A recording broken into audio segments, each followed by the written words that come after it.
marilah kita tujukan kepada Nabi besar kita, yakni Nabi Muhammad SAW, yang telah membawa umatnya dari alam kegelapan kepada alam terang benderang yang sama-sama kita rasakan pada saat ini. Baiklah Bapak Ibu semuanya, untuk mempersingkat waktu, saya akan membacakan susunan acara yang akan kita laksanakan pada hari ini. Yang pertama, pembukaan oleh protokol yang sedang berlangsung. Yang kedua, menyanyikan lagu Indonesia Raya yang dipimpin oleh Ibu Inayati As. Kepada Ibu Inayati As dipersilakan.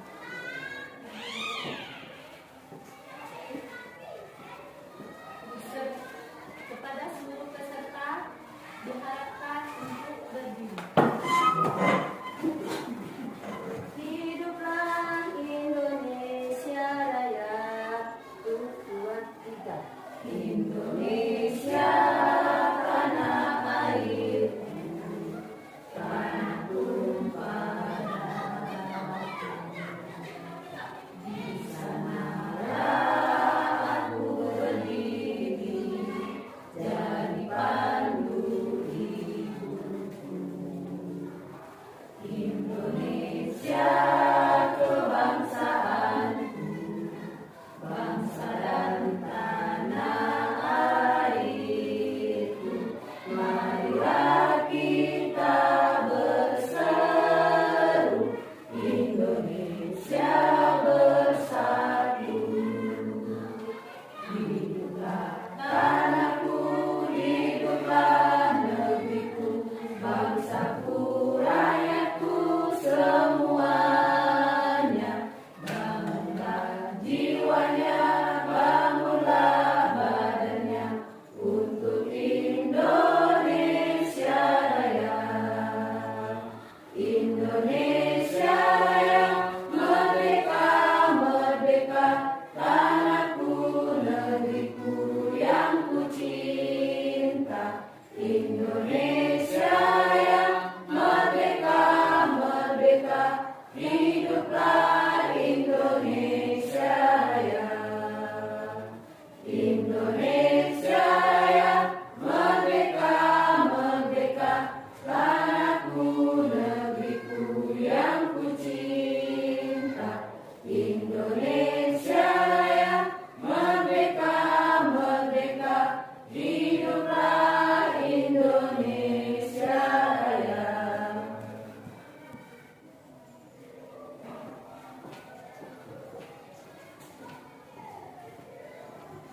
Hadirin dipersilakan duduk kembali.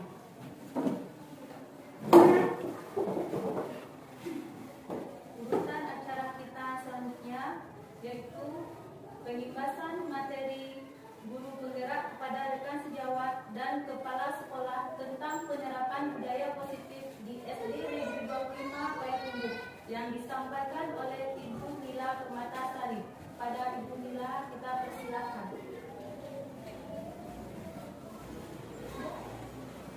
Assalamualaikum warahmatullahi wabarakatuh.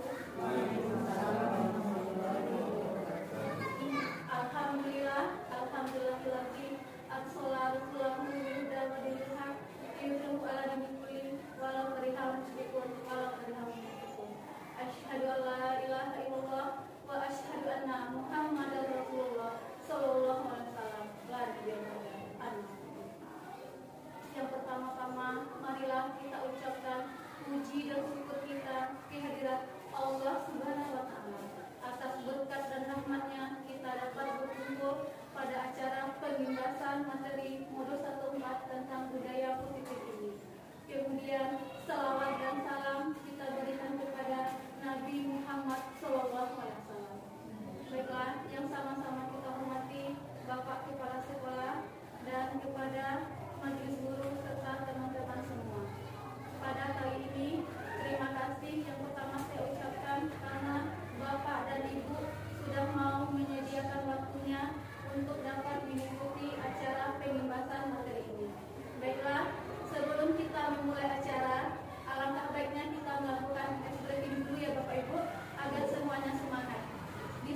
Apianita Tungka, orang Sulawesi. Dan ibu pengajar praktik yaitu Ibu Sonia Anggraini, Kepala Sekolah SD Negeri 51. Adapun rancangan tindakan aksi nyata ini dimulai dari latar belakang. Kita tentu tahu bahwa murid kita ini tidak suka dengan peraturan.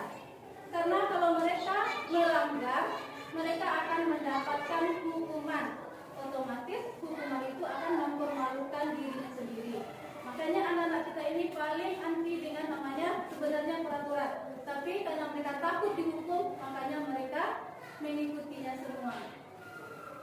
Kemudian tujuan dari aksi nyata ini adalah menciptakan murid yang merdeka dan disiplin terhadap diri mereka itu menjadi kuat, dan menumbuhkan budaya positif di sekolah dengan meyakini nilai-nilai kebijakan universal. Nilai-nilai kebijakan universal ini adalah tentang nilai-nilai kebajikan, disiplin positif, toleransi, peduli lingkungan.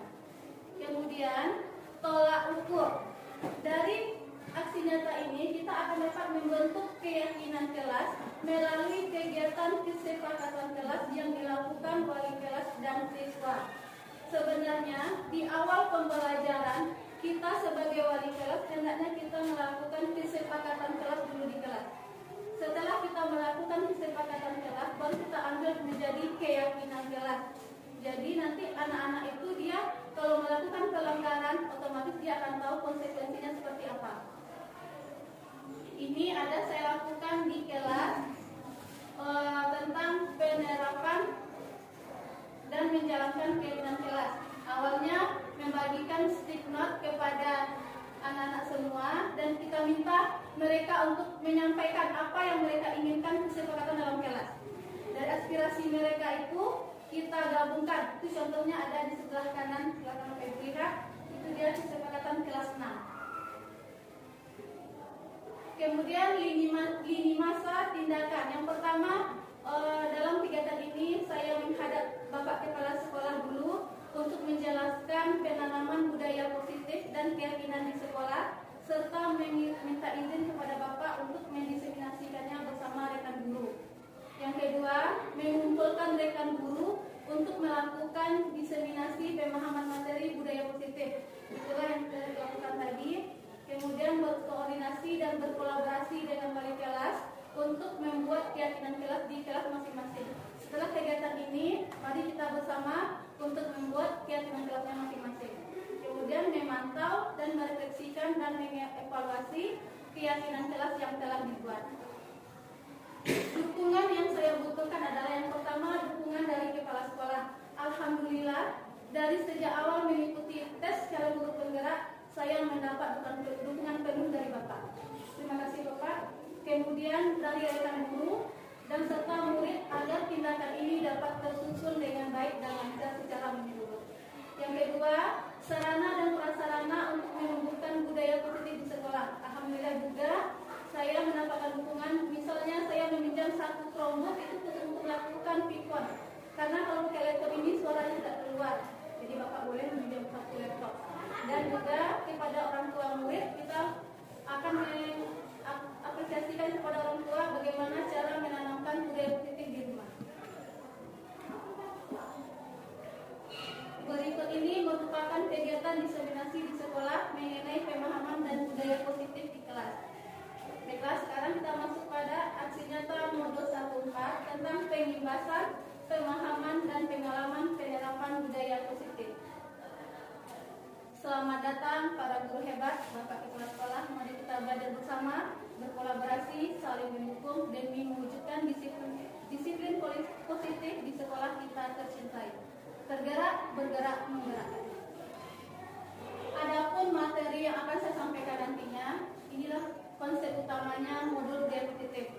Yang pertama tentang perubahan paradigma belajar, yang kedua disiplin positif, yang ketiga motivasi perilaku manusia, yang keempat kebutuhan dasar manusia, yang kelima posisi kontrol, dan yang keenam keyakinan kelas, serta akhirnya nanti masuk pada segitiga restitusi.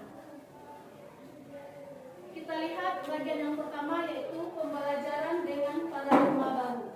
Pembelajaran dengan paradigma baru dirancang berdasarkan prinsip pembelajaran yang berdiri dengan siswa belajar sesuai dengan kebutuhan dari tahap perkembangannya untuk mewujudkan profil pelajar Pancasila. Kita tahu bahwa ada 6 profil pelajar Pancasila. Yang pertama yaitu tentang beriman, bertakwa kepada Tuhan Yang Maha Esa dan berakhlak mulia. Yang kedua, berkebinekaan global. Di sini maksudnya kita mengenalkan budaya-budaya yang ada di sekitar kita kepada anak-anak semua.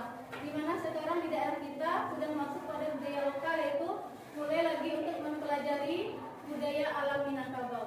Yang ketiga, bergotong royong, mengajak murid kita untuk saling bergotong royong dan mempunyai sikap saling kerjasama. Yang keempat, mandiri. Yang kelima, bernalar kritis. Dan yang keenam, kreatif. Bila kita ingin membuat kemajuan perlahan, sedikit-sedikit ubahlah sikap atau perilaku kita. Namun bila kita ingin memperbaiki cara-cara utama kita, maka kita perlu mengubah kerangka acuan kita. Ubahlah bagaimana kita melihat dunia, bagaimana kita berpikir tentang manusia, dan ubahlah paradigma kita, skema pemahaman dan penjelasan aspek-aspek tertentu tentang realitas. Apapun yang ada sesuai dengan perkembangan zaman, cobalah kita ikuti, walaupun secara perlahan. Yang kedua, disiplin positif. Ketika mendengar kata disiplin, apa yang terbayang di benak kita? Apa yang terlintas di pikiran kita? Kebanyakan orang akan menghubungkan kata disiplin dengan tata tertib, teratur, dan kepatuhan pada peraturan. Kata disiplin juga dihubungkan dengan hukuman. Padahal itu sungguh berbeda. Karena belajar dengan disiplin positif tidak harus dengan memberi hukuman. Justru itu adalah salah satu alternatif terakhir, dan kapan perlu jangan kita gunakan sama sekali. Dimana kita seringkali, terutama kita lihat kalau anak tidak melakukan sesuatu, kita hukum. Karena kita yang langsung memberikan sanksi kepada mereka. Sebenarnya itu tidak boleh. Dalam budaya kita, kata disiplin dimaknai menjadi sesuatu yang dilakukan seseorang pada orang lain untuk mendapatkan kepatuhan. Kita cenderung menghubungkan kata disiplin dengan ketidaknyamanan. Disiplin positif merupakan salah satu cara penerapan disiplin yang bertujuan untuk menumbuhkan kesadaran kita serta memberdayakan anak untuk melakukan sesuatu tanpa sogokan, ancaman maupun hukuman. Misalnya, anak-anak ibu coba duduk dengan rapi, nanti ibu kasih hadiah. Sebenarnya itu tidak boleh, karena anak-anak itu akan berperilaku baik kalau mereka mendapat hadiah. Jadi bukan dari hati mereka. Begitu juga dengan hukuman. Kalau melakukan itu nanti kena hukum. Tapi mereka takut, bukan datang dari diri mereka sendiri.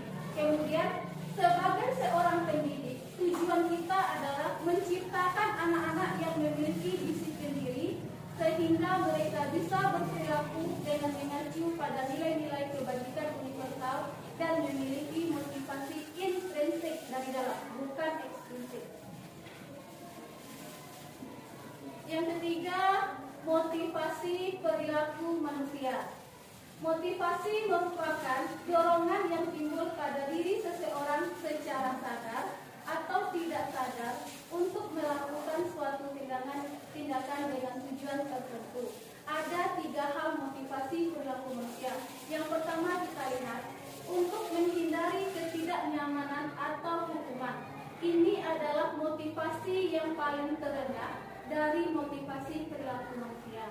Biasanya, murid yang motivasi perilakunya hanya untuk menghindari hukuman atau ketidaknyamanan akan bertanya, apa yang akan terjadi apabila saya tidak melakukannya? Kemudian, murid melakukan disiplin diri ini karena dia hanya takut dengan hukuman. Jadi ini semata-mata bukan dari dirinya, tapi karena dia takut untuk dihukum. Ini termasuk juga motivasi yang bersifat eksternal. Yang kedua, untuk mendapatkan imbalan atau penghargaan dari orang lain. Murid dengan motivasi ini akan bertanya, apa yang akan saya dapatkan apabila saya melakukan ini? Seperti tadi kita bilang, kalau bisa dia belajar, nanti dikasih hadiah. Berarti dia memikirkan di pikiran dia, oh kalau saya melakukan yang baik, nanti dia mendapat hadiah. Berarti dia tidak melakukan yang dari hati mereka sendiri. Mereka melakukan melakukan sebuah tindakan hanya untuk mendapatkan imbalan, pujian, dan hadiah dari orang lain. Motivasi ini juga bersifat eksternal. Yang ketiga, untuk menjadi orang yang mereka inginkan dan menghargai diri sendiri dengan nilai-nilai yang mereka percaya. Motivasi yang ketiga inilah motivasi yang paling baik, di mana murid yang mempunyai motivasi ini akan bertanya, akan menjadi orang seperti apa bila saya melakukannya. Mereka melakukan sesuatu karena nilai-nilai yang mereka yakini dan hargai. Oh, kalau saya lakukan ini, berarti saya telah melakukan nilai yang baik. Jadi itu datangnya dari dalam diri mereka sendiri, bukan dari orang lain, bukan karena dihukum, bukan karena diberi hadiah, tapi memang dari diri mereka sendiri. Ini adalah motivasi yang akan membuat seseorang memiliki disiplin positif, karena motivasinya dan perilakunya bersifat internal dari diri mereka sendiri. Kemudian, sebagai manusia, kita mempunyai 5 kebutuhan dasar. Yang pertama, bertahan hidup. Bertahan hidup ini adalah kebutuhan fisiologis, di mana kita bertahan untuk pertama makan, kesehatan, rumah. Itu yang kita lakukan untuk bertahan hidup. Yang kedua, kasih sayang dan rasa diterima adalah kebutuhan psikologis, yang mana kebutuhan untuk disayangi dan diterima meliputi kebutuhan akan hubungan dan koneksi sosial dengan kita, dengan teman, kita dengan guru, kita dengan orang tua. Kemudian kebutuhan untuk memberi dan menerima kasih sayang dan kebutuhan untuk merasa bagian dari suatu kelompok. Dengan kita mau bisa diterima oleh orang lain tempat kita merasakan adanya perhatian dan kasih sayang orang lain kepada kita. Yang ketiga, penguasaan. Ini adalah kebutuhan pengakuan atas kemampuan. Kebutuhan ini berhubungan dengan kekuatan untuk mencapai sesuatu. Contoh, anak-anak yang mengikuti lomba, mereka bisa yakin bahwa mereka mampu. Kemudian mereka itu butuh atas kebutuhan penguasaan. Yang keempat, kebebasan. Kebutuhan akan pilihan adalah kebutuhan akan kemandirian, otonomi, memiliki pilihan, dan mampu mengendalikan arah hidup seseorang. Dan yang kelima, kesenangan. Kebutuhan untuk merasa senang adalah kebutuhan untuk mencari kesenangan, bermain, dan tertawa. Inilah 5 kebutuhan dasar yang kita miliki sebagai manusia, yang kita butuhkan dalam kehidupan sehari-hari. Apakah kita butuh bertahan hidup, apakah kita butuh kasih sayang dan diterima, penguasaan, kebebasan, dan kesenangan. Untuk itu, saya menyediakan kuesioner. Silakan Bapak Ibu isi sesuai dengan diri sendiri. Nanti akan kita kelompokkan. Nomor 1 sampai 10 itu adalah nanti tentang kebutuhan dasar kasih sayang dan rasa diterima. Kalau poinnya yang paling tinggi, misalnya nomor 1 sampai 10 jumlahkan poinnya. Itu yang paling tinggi, berarti tergolong kebutuhan yang Bapak Ibu inginkan adalah kasih sayang dan rasa diterima. Kalau untuk nomor 11 sampai 20 itu kebutuhan dasarnya adalah kekuasaan. 21 sampai 30 kebebasan, dan 31 sampai 40 kesenangan. Nanti Ibu Bapak Ibu isi sesuai dengan diri Bapak Ibu sendiri sekali ini.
dasarnya yaitu kasih sayang dan rasa diterima.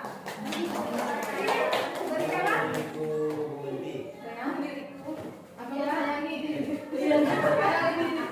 Berarti kita semua berikanlah kasih sayang kita kepada Bapak. Nah, yang kedua kita lihat Bude.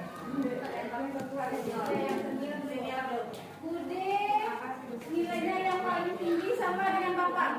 Nomor 1 sampai 10 juga butuh dengan kasih sayang. Dan kita cari satu Bude. Yang ketiga Reza.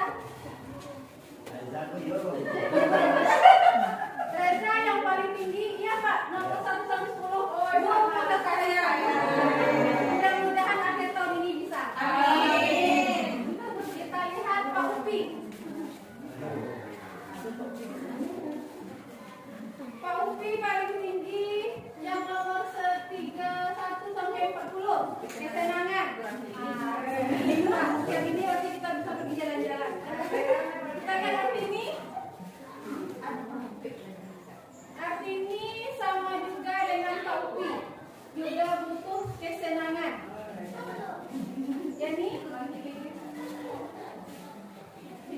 Yani nomor 1 sampai 10 sama dengan Bapak dan Bude. Butuh kasih sayang. Molly nomor 31 sampai 40 kesenangan. Surah 3 Pak. Berarti surah 3 ini Pak. Kita lihat yang Kinayati. Mana dia ini? Astiti, Ibu Astiti dia butuh juga kasih sayang. Ibu Wenti,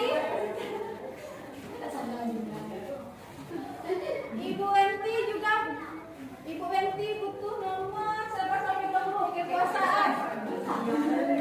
Ibu Inayati nomor 1 Pak juga butuh kasih sayang. Karena Eka juga butuh nomor 1 kasih sayang. Jadi rata-rata Bapak dan Ibu semua butuh kasih sayang. Kita beri tepuk tangan buat kita semua.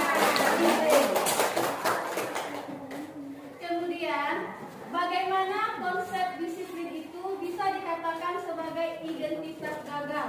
Yaitu yang pertama, kita memberikan disiplin dengan cara hukuman. Hukuman ini sangatlah menyakitkan bagi anak didik kita. Kemudian mereka tidak nyaman. Murid menjadi takut, bersifat memaksa, dan murid menyembunyikan kesalahan. Karena dia takut dihukum, lalu dia berbohong. Contoh, dia melakukan kesalahan misalnya mengganggu teman. Nanti kalau saya bilang jujur, saya akan kena marah. Otomatis dia akan menyembunyikan kesalahannya. Dan kemudian membuat murid menjadi rendah diri. Yang kedua, penghargaan. Berarti penghargaan yang kita berikan selama ini kepada anak-anak yang nilainya, misalnya disiplinnya tinggi, itu sebenarnya juga tidak bagus. Karena mereka akan melakukan sesuatu itu kalau ada penghargaan, kalau ada hadiah. Oh bagus, kita kerjakan ini lagi, kita dapat hadiah dari itu. Berarti itu tidak dari diri mereka sendiri. Jadi kalau kita menerapkan disiplin dengan penghargaan, itu tidak efektif dan juga bisa merusak hubungan. Maksudnya sifat iri, di mana teman yang satu akan merasa iri kepada teman yang selalu mendapatkan penghargaan. Yang ketiga, mematikan kreativitas. Jadi anak-anak itu melakukan sesuatu hanya dengan imbalan saja, bukan dari kreatif yang ada pada diri mereka sendiri. Dan menghukum dengan sistem ranking. Kita sudah tahu bahwa sejak kurikulum K13, rapor kita sudah tidak menggunakan ranking lagi. Itulah salah satunya. Konsep disiplin itu bisa kita secara berangsur-angsur untuk menghilangkannya. Kemudian yang kelima, merampas hak menghargai dirinya.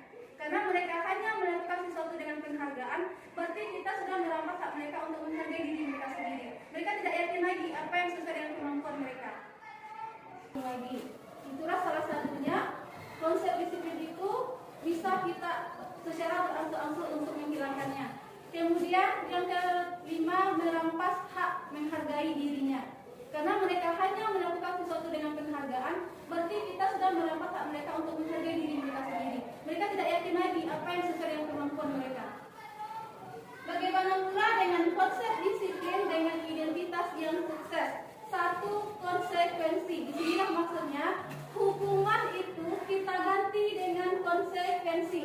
Contoh tadi, di awal pembelajaran kita melakukan kesepakatan kelas dengan anggota di dalam kelas. Setelah kesepakatan kelas, kita melakukan konsekuensi. Jadi misalnya, kalau tidak membuat PR, belajar di luar. Jadi bukan kita yang bilang lagi, kamu tidak membuat PR, nak, langsung keluar. Kan gitu.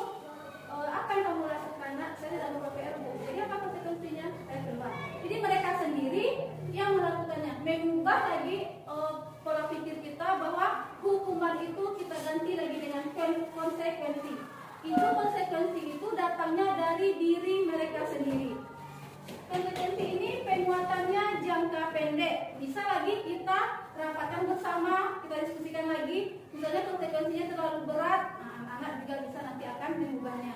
Perlu monitoring berkelanjutan, stimulus dan respon, murid menghormati peraturan. Kemudian kehilangan waktu untuk merenungi kesalahan.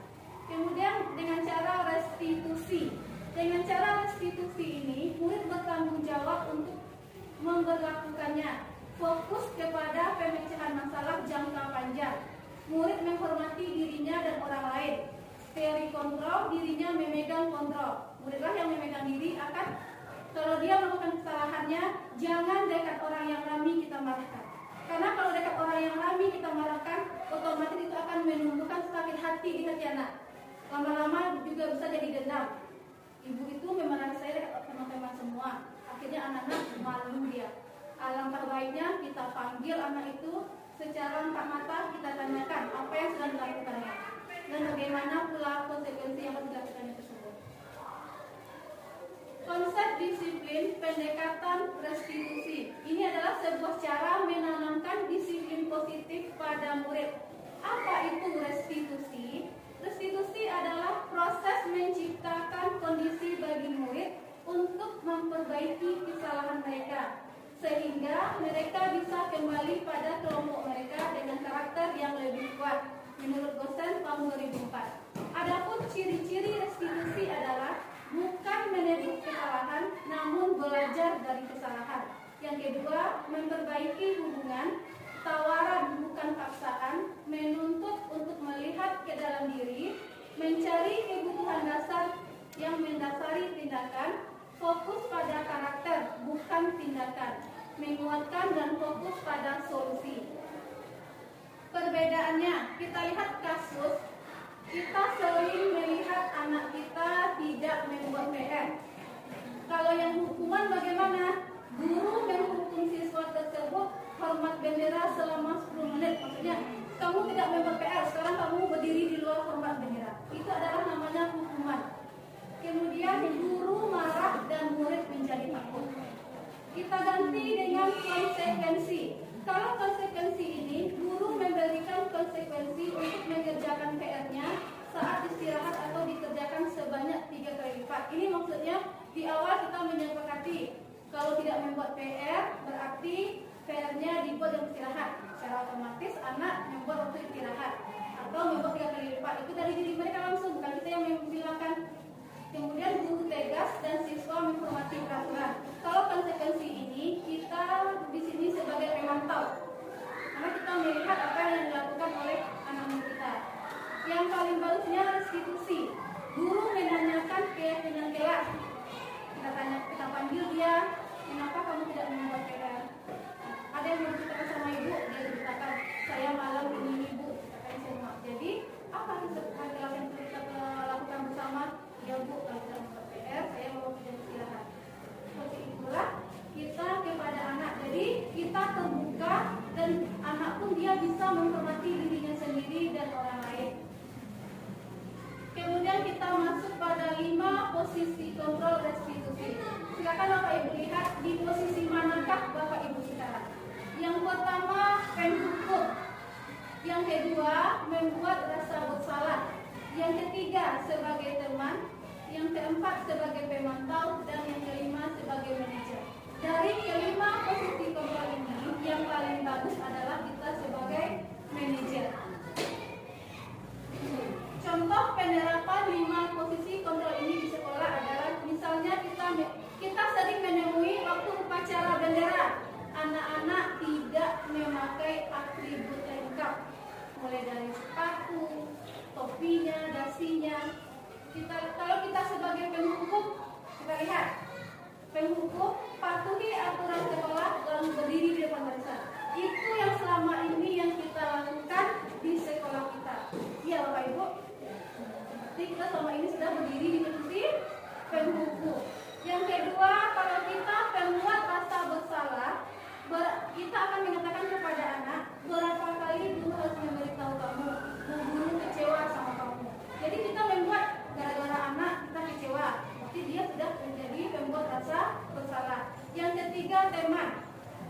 Ayolah yang tertib, buat guru bangga. Kali ini tidak apa-apa kamu salah. Jadi kita sebagai teman kepada murid. Yang keempat, pemantau. Kamu sudah melanggar apa peraturan dan konsekuensinya. Yang kelima, manajer. Manajer inilah kita mencari tahu apakah kamu tahu kesalahan kamu. Dia sendiri yang mengatakan apa kesalahan dia. Lalu kita langsung, kamu nak lengkap sini baris.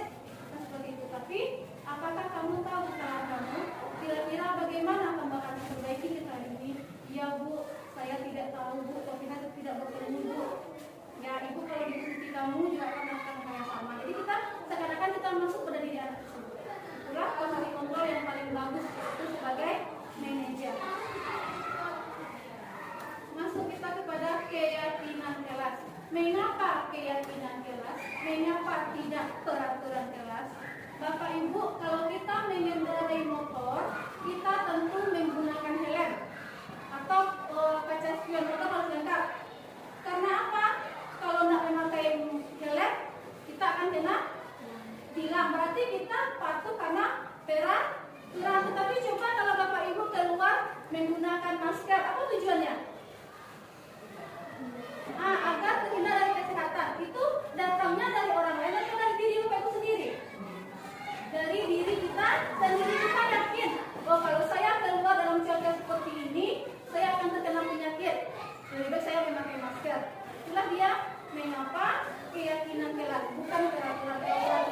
Kalau kita langgar, ada hukumannya. Nah, kemudian ini video kegiatan waktu kami kelas 6 membuat keyakinan kelas.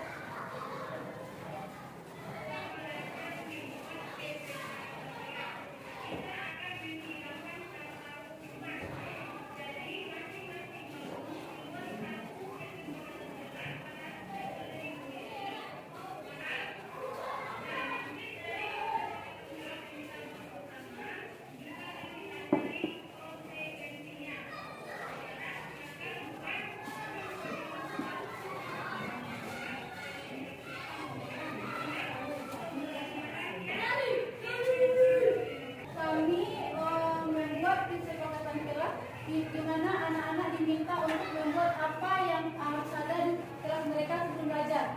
Itu ada contohnya di sana, itulah hasilnya. Ada anak-anak yang membuat waktu belajar tidak boleh meribut, waktu belajar tidak boleh keluar sering-sering. Dari semua yang dibuat oleh anak-anak itu kami rangkum menjadi satu kesepakatan yang secara umum. Kalau terlalu banyak, mereka susah juga mengingatnya. Makanya kami merangkum semuanya secara umum, jadi bisa anak-anak menerapkannya. Contohnya kan tidak boleh menipu, tidak boleh mengganggu teman. Jadi kita bisa gabungkan menjadi menghargai teman. Begitu. Jadi Bapak Ibu nanti juga bisa di kelasnya masing-masing dibuatlah kesepakatan kelas agar bisa tercipta budaya disiplin kelas kita.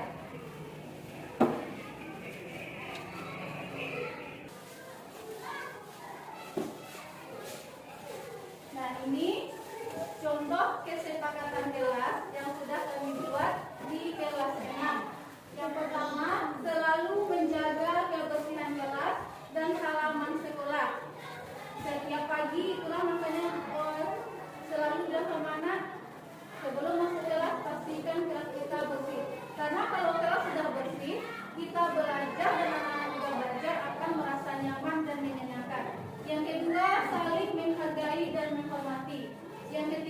selalu bekerja sama, saling membantu dan bergotong royong.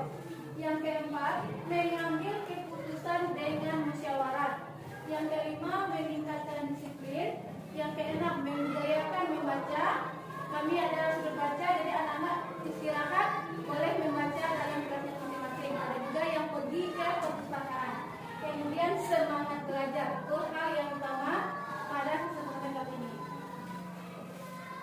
Bagaimanakah bentuk keyakinan kelas? Yang pertama, keyakinan kelas itu harus lebih abstrak dari peraturan. Kemudian berupa pernyataan universal, dibuat dalam bentuk yang positif, sedikit saja agar mudah ingat. Kalau kita buat kesempatan yang panjang, itu susah anak-anak mengingatnya. Makanya kita gabungkan dalam bentuk kesepakatan yang penuh, sesuai dengan kondisi kelas dan sekolah agar mudah diterapkan. Semua warga kelas atau sekolah dilibatkan saat membuat. Jadi mereka tahu kalau hanya kita yang membuat itu bukan namanya kesepakatan kelas. Jadi harus semuanya kita libatkan. Nah, di akhir tibalah kita pada segitiga restitusi. Inilah dia, pada segitiga restitusi ini ada 3 langkah. Yang pertama, kita menstabilkan identitas. Kita semua akan melakukan hal yang terbaik yang bisa kita lakukan. Yang kedua, kita menanyakan keyakinan kita semua memiliki motivasi internal. Yang ketiga, validasi tindakan yang salah. Semua perilaku memiliki alasan. Di sini, di awal ini kita panggil anak kita secara tatap muka. Kita tanyakan apa yang telah mereka lakukan. Kemudian setelah dari itu kita tanyakan apa keyakinan yang sudah dilanggarnya. Baru kita minta dia dan setelah mereka melakukan kesalahan apa yang harus mereka lakukan lagi. Contoh penerapan segitiga restitusi. Ini juga sudah saya lakukan di kelas.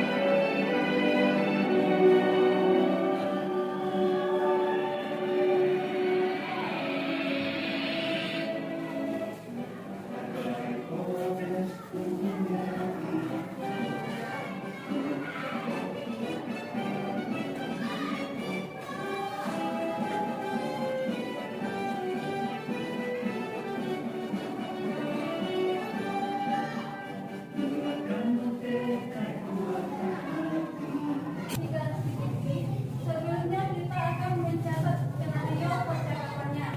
Ini adalah temanya bercanda menjadi pertengkaran. Itu yang banyak kita temui sekarang. Anak-anak itu bilang awalnya bercanda, tapi akhirnya mereka menjadi pertengkaran. Di mana waktu ini terjadi pada saat pembelajaran matematika. Di mana kawannya sibuk mengumpulkan tugas di depan. Ternyata si Dika dan Doni mereka bertengkar.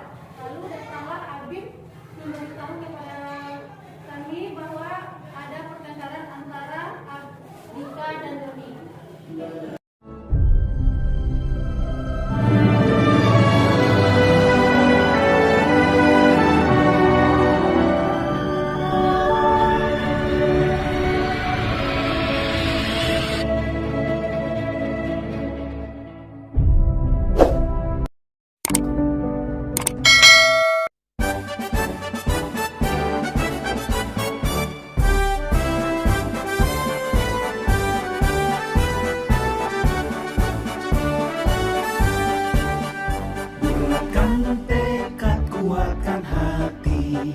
Negeri ini memanggilmu kawan.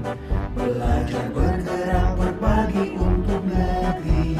Guru penggerak majukan pendidikan. Guru penggerak menghamba pada murid. Kreatif rancang pembelajaran. Hargai potensi, tingkatkan prestasi. Lahirkan profil pelajar Pancasila.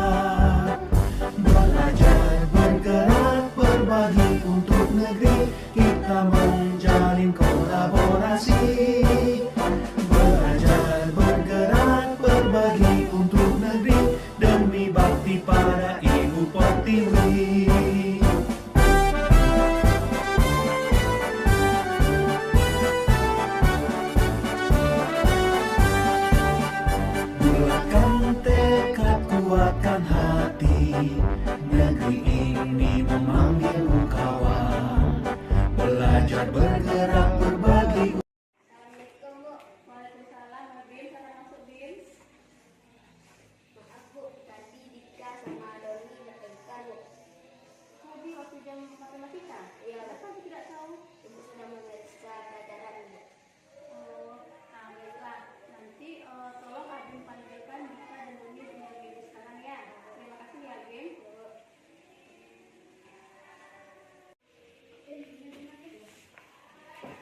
coba dikategorikan apa masalah sebenarnya. Aku dibilangnya pembohong, aku dibilangnya aku nyontek Bu. Padahal aku cuma menjaga Bu. Benar itu Doni? Nah, Ibu memahami kondisi kita. Kita akan merasa kesal kalau kita dituduh oleh orang lain melakukan hal yang tidak kita lakukan. Nah, sekarang apa yang kita lakukan selanjutnya Bu?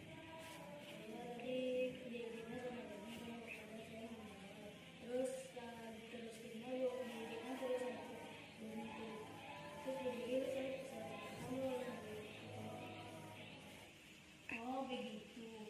Jika melakukan hal itu pasti punya alasan bukan? Untung Dika tidak melakukan hal yang lebih gegabah lagi. Ini hanya mematahkan Paul Doni.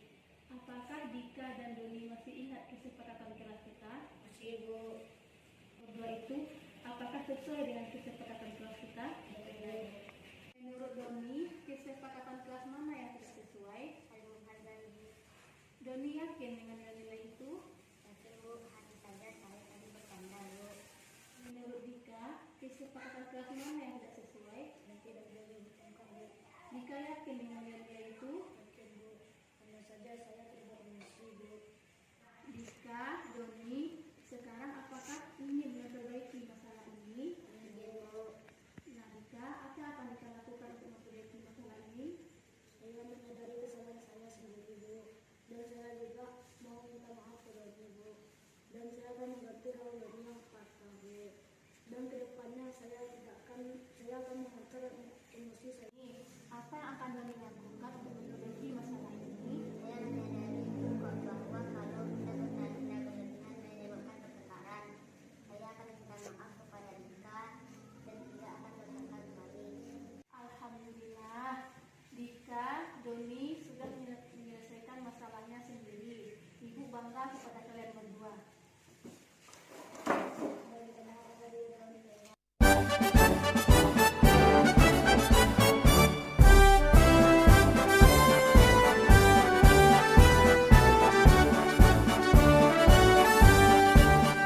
Bulatkan tekad, kuatkan hati. Negeri ini memanggilmu kawan.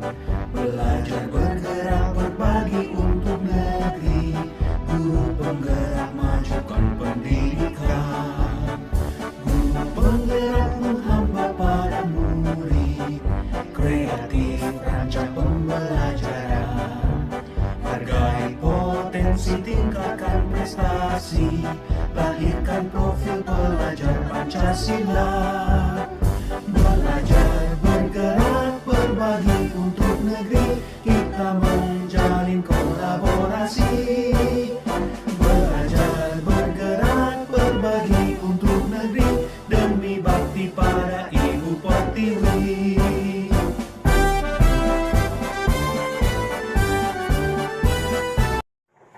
Assalamualaikum warahmatullahi wabarakatuh. Waalaikumsalam warahmatullahi wabarakatuh. Silakan masuk. Ya Ozil, Albim, halo, ada apa? Bu, kami ingin melaporkan bahwa Dini tidak piket lagi. Tidak piket lagi? Maksudnya jadi sudah tidak piket ya? Iya Bu, sudah 3 kali tidak piket. Loh, kenapa ini tidak piket? Bu, kami tidak tahu alasannya apa, tapi kami sudah berulang-ulang kali menasihatinya, tapi Dini tidak mendengarkan. Oh begitu. Coba besok waktu istirahat panggil Dini untuk datang ke ruangan ibu ya. Terima kasih Ozil, Albim, halo.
Assalamualaikum warahmatullahi wabarakatuh. Diperkenalkan, nama saya Doni, murid kelas 6 dari SDN 25 Payakumbuh. Saya merasa senang dengan adanya pembelajaran ini, membuat saya merasa yakin akan nilai-nilai kesepakatan kelas yang dibuat. Assalamualaikum warahmatullahi wabarakatuh. Perkenalkan, nama saya Dika Apriandi, yang murid kelas 6 SDN 25 Payakumbuh. Saya senang menghadapi pelajaran ini dan saya juga menyadari kesalahan saya sendiri. Saya bisa menyelesaikan masalah saya sendiri.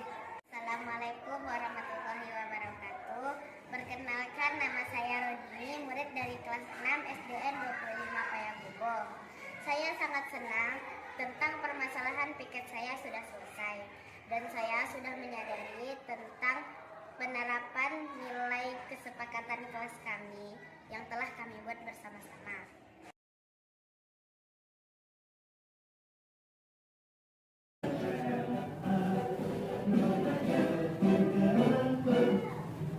Yang pertama, kita memanggil anak tersebut untuk kita tanyakan tentang apa yang telah mereka lakukan. Ini adalah videonya. Kita menunjukkan videonya.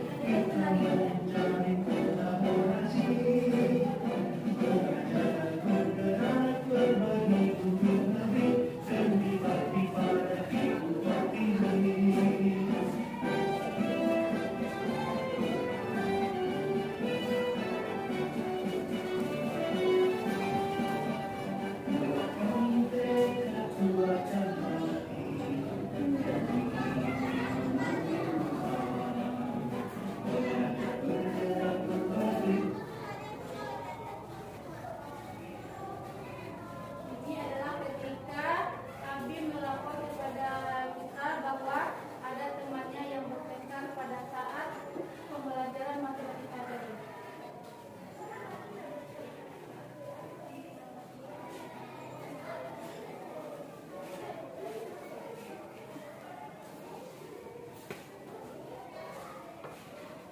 Itu videonya. Dika dan Doni bertengkar.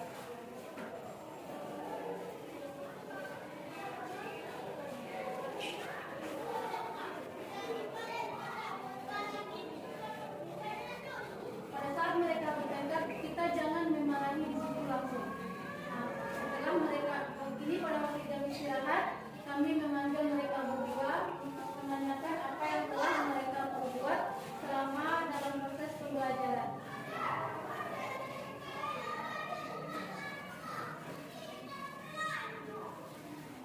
Di sini kami menanyakan kepada Dika apa yang terjadi sebenarnya. Secara langsung Dika menceritakan apa yang telah dia perbuat.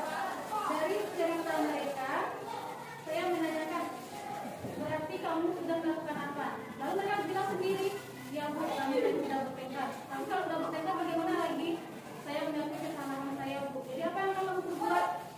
Mereka langsung meminta maaf. Berarti mereka bisa menyelesaikan masalah mereka sendiri. Kita hanya membimbing mereka saja lagi. Tanpa kita yang harus, kamu bertengkar ya, kamu tahu ya. Kita harus mengucap seperti itu.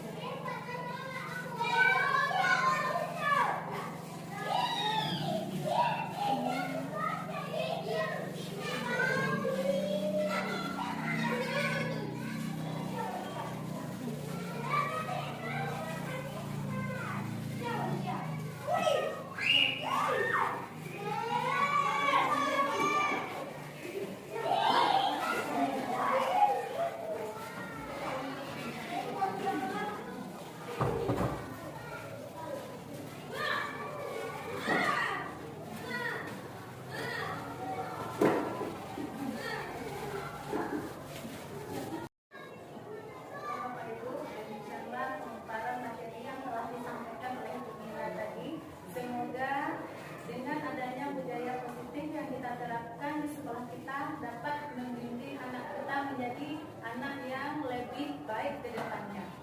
Aplaus untuk Mira.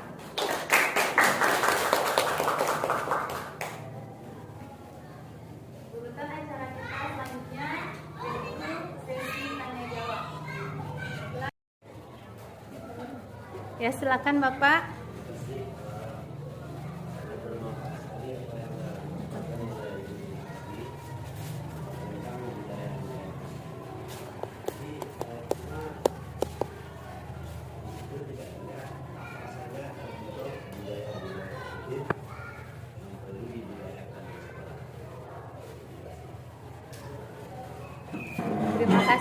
kepada Bapak yang telah memberi pertanyaan. Untuk selanjutnya, terima kasih Bapak atas pertanyaan. Tadi pertanyaannya Bapak menanyakan apa contoh dari budaya positif yang ada di sekolah kita. Ya, budaya-budaya positif. Contohnya yaitu yang pertama tadi kita menerapkan disiplin positif. Sudah ada Pak, salah satunya disiplin positif. Disiplin positif ini kita bisa terapkan dengan nilai-nilai kebajikan yang positif. Contohnya bergotong royong, kemudian sikap mandiri, kerjasama, toleransi, dan mau menerima keputusan yang diberikan secara bersama dan tentang kemanfaatnya untuk kepentingan bersama juga. Berarti nilai-nilai yang positif itulah budaya-budaya positif yang bisa kita terapkan di sekolah. Contohnya keberagaman, kita tidak hanya memandang anak itu dari segi misalnya anak ini pintar, tapi kita tahu bahwa mereka bisa menerapkan nilai-nilai yang positif itu yang dari dirinya. Mereka yakin kalau mereka melakukan ini pasti ini salah. Kalau mereka melakukan seperti ini bisa membahayakan teman. Jadi kita membangun budaya positif dari diri anak itu untuk dia disiplin, untuk dia bekerja sama, peduli, toleransi. Baiklah Bapak Ibu, terima kasih kepada Bu Nila yang telah memberikan penjelasan atas pertanyaan yang disampaikan oleh Bapak Kepala Sekolah tadi. Yang pertanyaan selanjutnya kami persilahkan kepada ibu-ibu semua untuk mengajukan pertanyaan mengenai materi yang telah dipaparkan oleh Bu Nila tadi. Silakan kepada Bu Endang. Terima kasih atas waktu yang diberikan kepada saya. Setelah saya mendengarkan dari paparan tadi, penjelasan dari Ibu Nila, yaitu terutama tentang motivasi ada dari internal, dari diri sendiri, kemudian dari eksternal. Mungkin selama ini kita di sekolah, budaya kita itu siapa anak-anak yang meraih prestasi, itu terutama misalnya kenaikan kelas atau terima rapor. Itu biasanya dari ranking 1 sampai 3 itu selalu diberikan hadiah atau penghargaan.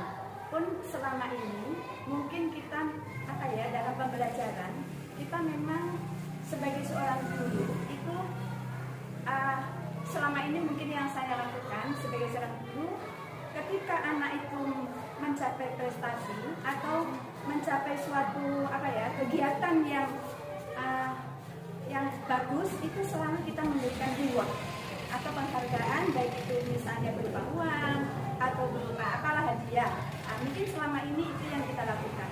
Jadi tadi setelah saya mendengarkan paparan dari Ibu Nila, itu berarti anak itu mengharapkan saya juara 1 pasti mendapatkan hadiah, kan itu dari anak selama ini.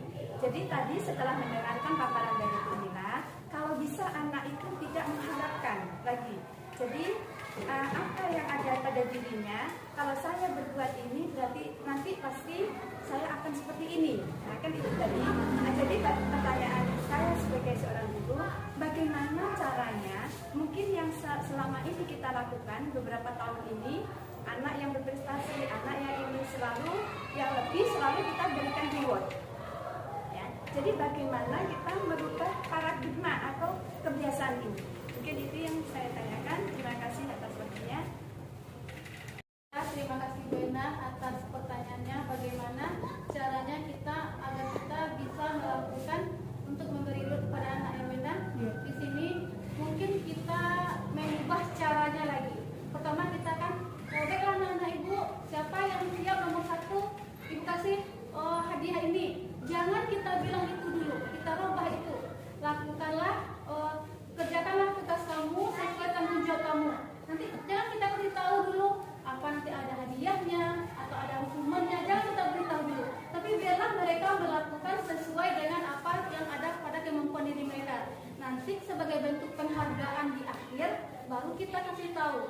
Yang tadi setelah dilakukan pengamatan, ibu memberikan penghargaan kepada anak-anak ibu. Jadi bukan dari awal kita mengasih tahu kepada mereka bahwa siapa yang siap dapat hadiah, tapi sudah di akhir. Jadi mereka nggak tahu mau dia duluan siap mau enggak. mereka nggak akan tahu kalau mereka itu akan diberi hadiah. Jadi kita secara perlahan kita merubah lagi cara kita untuk mungkin kepada anak jangan terlalu sering bilang cepatlah anak siapkan nanti ibu beri hadiah. Siapa yang nilai 100 ibu beri hadiah. Jangan lagi memulai kata itu di awal. Kita terapkan itu sebagai konsekuensinya. Kalau kita belajar dengan rajin kita juara. Makanya mungkin karena itu Bu Enda sudah dihilangkan ranking. Itulah mungkin ada ranking. Beda halnya dengan perlombaan. Kalau perlombaan siapa yang menang tentu ada hadiah.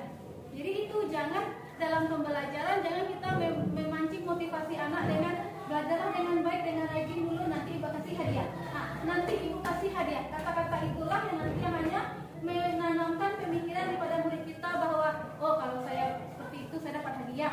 Enggak. Jadi seperti itu jangan kita tanamkan dari awal. Tapi biarlah mereka melakukan sesuai dengan kemampuan mereka. Seperti itu benar. Terima kasih. Baiklah Bapak Ibu semuanya, demikianlah kegiatan dan rangkaian acara kita pada hari ini. Semoga apa yang telah kita lakukan bersama dalam menerapkan budaya positif di sekolah kita ini dapat terwujud berdasarkan pemaparan materi dari Nila tadi. Terima kasih kita ucapkan kepada Nila yang telah menjadi narasumber kita pada hari ini. Karena saya selaku pembawa acara mengucapkan mohon maaf atas segala kesalahan. Assalamualaikum warahmatullahi wabarakatuh.